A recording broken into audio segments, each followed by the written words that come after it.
These pills are prescribed each month to millions of Americans with heart disease. Plavix is the #2 heart pill in the world behind Lipitor, but it doesn't work for everyone. We know that about 30% of the population has some element of resistance to Plavix, so that they don't get a full effect, they don't get the full anticoagulation or blood thinning effect. The FDA has added a boxed warning to the label of Plavix about patients who don't effectively metabolize the drug. They required the makers of Plavix to put this warning on the box that says, hey, some of you guys may not respond to this medication.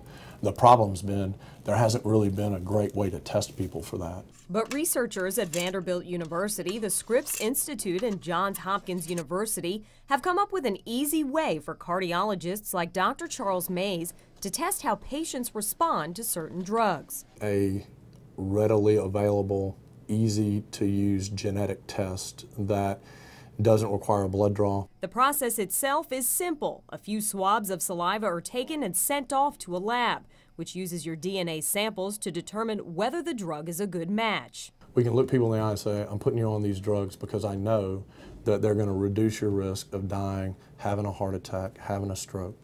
And that really goes for at least 5 or 6 different classes of drugs that we use on a daily basis. It's the future of prescribing medications, if you ask Mayes, not only to produce better outcomes for patients, but also to cut healthcare costs. Drug coverage is a huge issue. It's a huge expense. If Plavix is going to cost somebody $120, $140 a month, or it's going to cost the insurance companies money, and it's not working, then there's no reason to have the patient on. So I think it will definitely help with cost containment and cost savings.